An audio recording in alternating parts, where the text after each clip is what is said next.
I've just got the this 70 series steel dash version here. So these are from quite earlier on to 2009. They changed to the different style dash. So we'll just cover this install today. So this size here, you can see it's got like an aftermarket unit already in it, a Kenwood one. It's a standard size. So we have a couple options like for this. You can put a doubled in unit in like this, so that gives you about a 7-inch screen, like sort of sits in like flash of the dash. You can put our big sort of like 10.5-inch screen that sort of sticks out a bit. That's a single din, and you can put like a spacer below that we include where you can put your CV radio or just like storage, so that gives you like a big screen. Those are like basically your two options. Or the other option we do have is just like a single fold out a screen that tucks back in when the car's on. So today we're just going to put like a double din one in, but there is a couple of options for this model. There isn't too much going on here, obviously. No steering wheel controls. This one has some aftermarket speakers and door things on, so that's pretty handy. Otherwise, if you don't have those, you have these sort of standard sort of 4-inch speakers in here, which are pretty hopeless, and I think they actually are quite hard to change. At least one side's hard to change. We've just got seat screws around here that's holding this front piece of the fascia in. These will all come out. There's 6 of them, and that just pulls out like that, so fairly straightforward. And then you've got brackets in the side here, so you can see 4 screws that just need to come out, and the whole unit will pull out. And there you go, that is a unit out. But they're going to be the same on all the different models. Obviously quite a lot of these are going to have aftermarket units in there now because they've been around for a while. So what we'll do is we'll just unplug all this. Now if you have an aftermarket unit, it could be handy if you send us the plugs, if you sort of pull it out like this far and like send us the plugs you have, because we actually might be able to sort of match up like the plug for you, like a Kenwood adapter to our adapter or whatnot. That'll save you some troubles, because sometimes in these older ones haven't kept the original plugs, they've actually soldered it, which can take you a bit of time, but we can get you a adapter to that Kenwood plug, which does make it quite easy. So we've taken off the old plug here and we've put on sort of our plug. We've just hardwired this in, but if you let us know, for example, here was the old plug here. So this is a 22-pin Kenwood plug. We have some of these in stock. So if you say, hey, I have a 22-pin Kenwood or like a 16-pin like Sony, we can give you the adapter, so it'll plug into here and then plug into our head unit. Now that's going to save you chopping or having to join or solder anything, so that'll save you a bit of time. So let us know. You can even just get another model of head unit, and we should be able to work out what plug it has on it. But anyway, that's hooked in. There's a few main cables. There's a constant, which there's the yellow, there's a earth, there's a blue, which will be antenna amp, there's a blue white, which will be your remote turn on for your amp. This guy's an amp. There's orange and black, which is reverse in trigger, and there is a red, which is ACC, and orange, which just tells you when your lights are on in your car. Now, because it's already had one in there, it was just the matter of matching those wires up. There's speaker wires here that aren't being used because obviously this system is running an amp, so the RCAs are here. This little plug here is our pre-out, so it'll go in the back of our head unit. We will have to add in here, a lot of systems run a dual RCA for a subwoofer, and we only have a single output here, so you just need to use the dual RCA to single RCA, and that'll cover that problem. If you did have all the speakers as well, then these are your extra wires here. This one already had a reverse camera in it, so we could just tap into that, and then this little sort of wire that comes off the side here is a trigger wire. So that is basically all those, and then these were the other cables coming out of our current head unit. So you had 2 USBs, so you can reuse these if you want to, because USBs haven't changed over time. They're just 4 pins. These are still the same. This is like an AV out, so this could have been maybe to plug an RCA in somewhere. It's a bit dated now, you probably won't use it anymore. Then they had over here, they had a DAB antenna, a GPS, and a microphone. So the DAB antenna, you could use the same one if the plug match, but it doesn't, so you have to run a new one. External mic, you can plug that into our one, just test how it sounds. If it's okay, use it. If not, use our mic. The GPS you can't use because the plugs don't match up, and I wouldn't suggest using anyway, because this technology has come a long way in the last few years, so you'd probably want to use a different one. And this here is just the FM AM radio, so it's just going to plug straight into our unit, and that basically covers all your wires there. Now off the back of the old unit, I've just like taken the two sided like brackets off. They fit our unit fine, and I've just used the screws. They've got locating tabs on them, you can see there and there, so they will go on, and you can just use those again, which make it very easy. If not, our kit comes with some, and you can like use the ones that are in our kit. Now we're just going to make sure it all powers on and everything works okay. So here's the old GPS. If you'd like this like the factory unit, you wouldn't have this, but you can pull that one out, get rid of it. Now these need a clear view of the sky with no metal in between. Then obviously metal dash model, so this does have to sit up here. So you can just sit it up here on the passenger side somewhere. You can just sort of like stick it down here. That's a magnet backing one. The ones that the kits have in them now should be like a 3M stick pad, but the same. Just so I put it here. I've pulled out a tiny bit of trim there that says one screw on it. I run this down under here and I pop the cable up behind the head unit. So this comes down here, up under behind this black bit.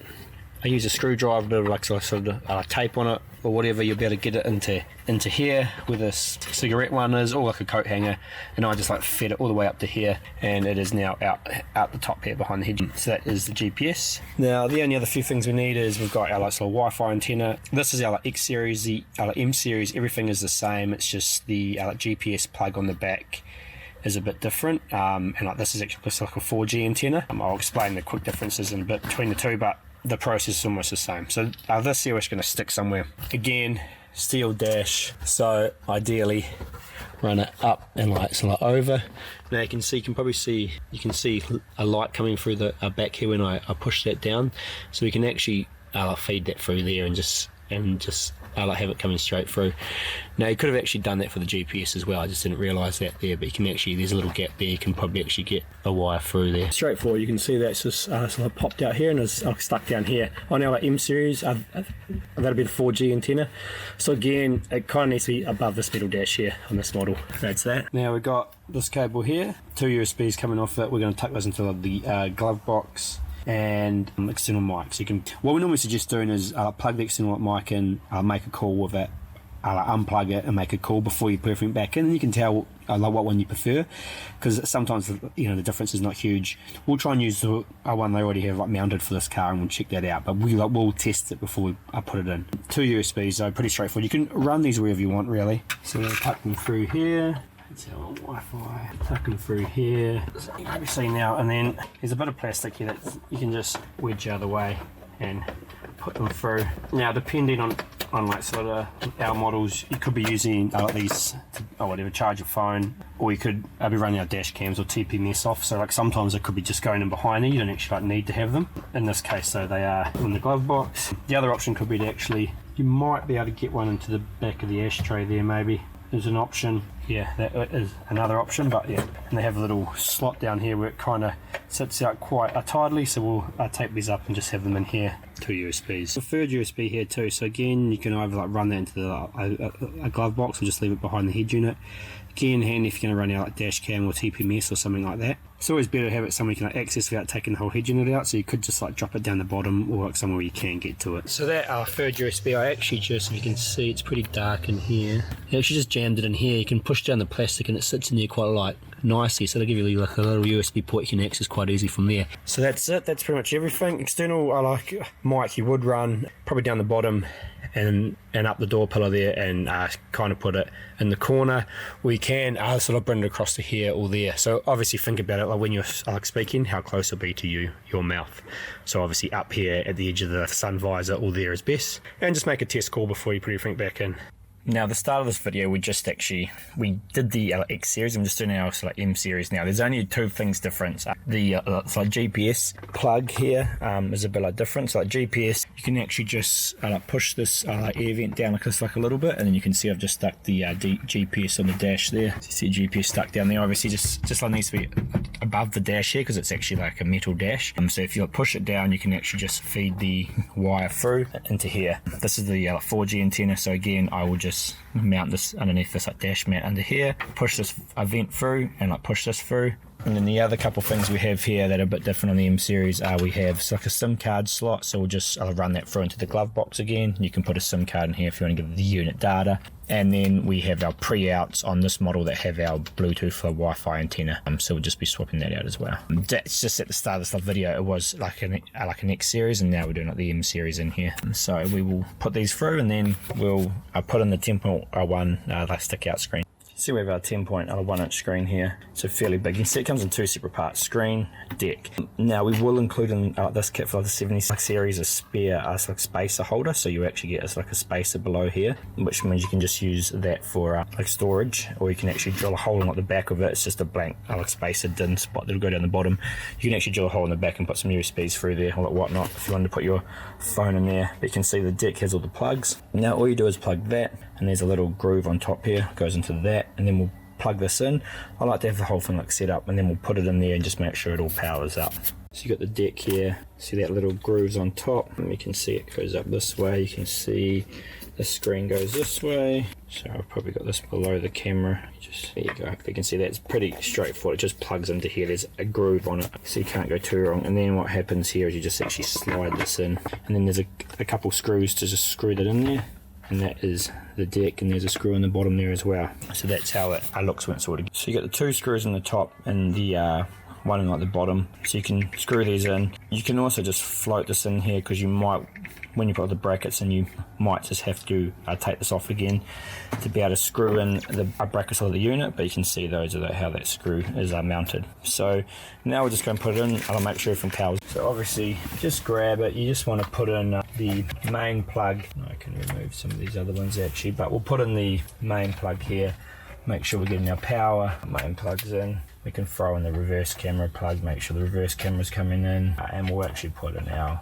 pre-outs because this one has an amplified system, so I want to check if we have sound coming in. So hopefully what will happen is the unit will power up. That's a pretty good start, got a bit of power there. And what we'll do is we'll just check a couple of things, reverse camera, sound. So I haven't got the antenna plugged in here, so you can see we have sound coming through from my amp, which is good. We can put this in reverse. Camera's triggering. It's just saying it's the wrong setting because this is an existing camera, so it's a little bit old school CVBS, but that should hopefully fix that. That means it's probably PAL. So there's a camera there. We might actually replace it with our camera here, because you can see it's quite bad quality when you put it on like an old camera or like an HD screen. That's what happens. So basically we just all powered up, so now we can go back through and put it in. So the factory bracket here is going to go on here. So we're going to screw it into that little hole there. You can see. So we have to bend back the top two of these. The third one we cannot use, so we'll bend back these so they're flat with some pliers. This one here can stay and we'll lock in. The other option is you can sort of mount it down a bit further into that hole there, which might give you a bit more room to run the spacer in the bottom. You just see how it's all looking. But here we're going to do it like this, and we'll just flatten these and then put a screw. So you can see that's attached onto out of there. Now what we sort of will do in the future too is we'll include some of these but half size, so you can actually use these for other mounting as well. And so you'd have one of these mounted here to get that top screw in, and then when you put in like spacer in the bottom, you can either keep using this one, or you can use an extra set of these to put the spacer in the bottom. What I actually ended up doing here on like this one is I actually drilled two shallow holes in here. I'm obviously just make sure there isn't anything going to drill from the other side, and I put two screws in to use the existing one. Now we don't sort of love doing this, and we'll hopefully come up with like a better solution than this, but that's what we've done here to give you an idea so you'll know what to do. And we've used one like locking thing here, one little tab still bent down, the rest have bent back flat, and you can see that it fits in sort of nicely to there, because ideally we want enough room to put like a spacer under here, which I don't have today. And then obviously these are a bit hard to do up if the screen's in the way, so if you've got enough room to get to the screws from behind the screen and up the top of the dash, and you can do it like that, which hopefully we should do. Or the other option is you try and bend it back and get to each side. You bend the screen around. Right, so now you want to go through and just plug everything in. Sorry if it's a bit dark, I don't actually have my light with me today. So it's going to come through and plug everything in here. We've taped it up fairly, but it just looks a little bit untidy, but everything's pretty taped up. So we basically want to go through and just so make sure you plug everything in. So it becomes a bit heavy when you've got the screen on. So just start from one side and work your way through. So we've got our pre-outs here, reverse camera, main plug obviously, and this is for our SIM card, that green one. This is our radio one, this is our dual USB and mic plug. Again, I should be working from one side to the other. I've skipped a couple here, but I normally know what I'm doing. 4G antenna, GPS antenna here. And then you just have a quick look and see if I've missed anything, because I reckon I've missed the third USB, which I can see here. So you can see I've sort of plugged all those in like that. That's why I sort of start from here and I'll work my way back. Then just do a double check when you're like looking at everything in here. You haven't forgot any. I think we're looking pretty good. And then like basically the cables on this one you want to sit down flat behind the unit, which I think they will do on this okay. So as they come up and tuck in, you just kind of want to help to guide them down to sit flat below the unit. And then as you move this in, get it all lined up. And then this is hopefully where, if you grab your screws you had at the start, hopefully you can get into each side here just by tilting the screen. And it seems like we should be able to. And I've actually forgot one thing, which is the factory fascia, which is this part here, which we obviously need to do first because we can't get this on otherwise. So I will just unscrew the screen to get like this on here, but just make sure you put this on first. So you will actually need to be putting in this unit first. So that's in there now. You can see that's strong. Screen's off. We can still get to these. Hopefully, just need to so make sure you can get to like those. So that's about the amount of those like brackets, so that this is sticking out just far enough, like enough so you can get to these screws, and also so you have enough option for your tilt. Make sure those cables are down.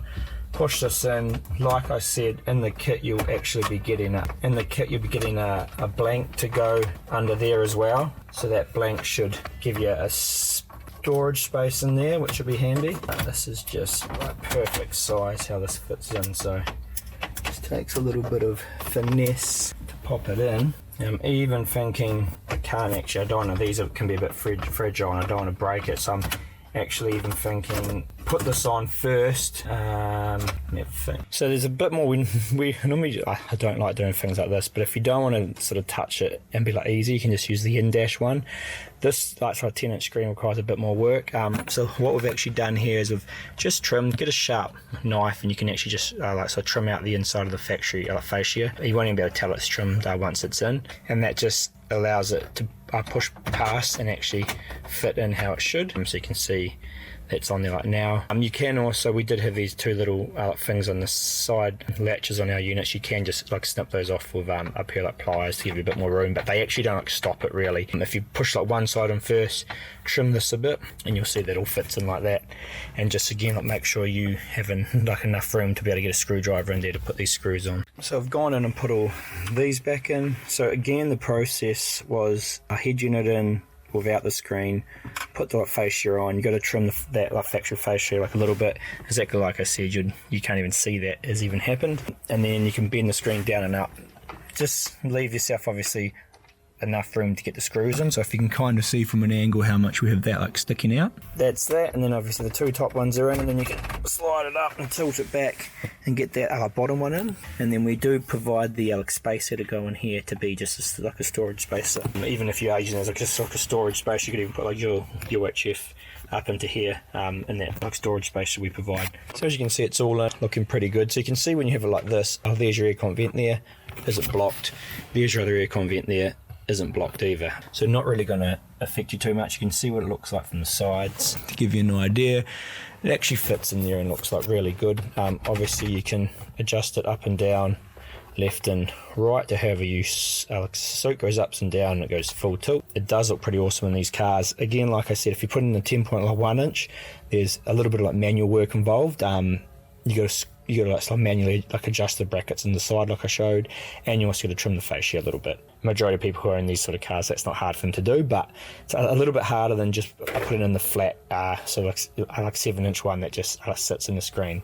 But this gives us a lot better looking like unit. You can see like this customer here too has also put these like steering wheel controls on here, which is all good. There's no like airbag on this, they're not on the horn pad anyway, but so they just sit here fine, and it gives you steering wheel controls, which is a very handy to have, and it is looking pretty good. Now what I didn't do when I first put it in there, and you should always do this, power it up, make sure you get sound, a reverse camera's working, etc., because it's a pain if you put all this together in, then you got to pull it out and check the cables again. Again, these steering wheel controls, I think I covered this earlier, but you come into here, settings, car infotainment, steering wheel controls, SWC, and then just click on one, it'll be flashing green, and then just hit the button on here and it'll stop flashing green. That means it's been learned. So I just go through and do negative, skip, come back, mute and home.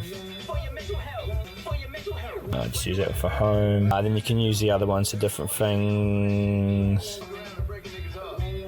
Whatever you want to think is handy to have, you can do. Might just use mic for that one. Back's pretty handy to have, so you can learn these however you want them to be. But you'll see if I go home now, we've got steering wheel controls here going on.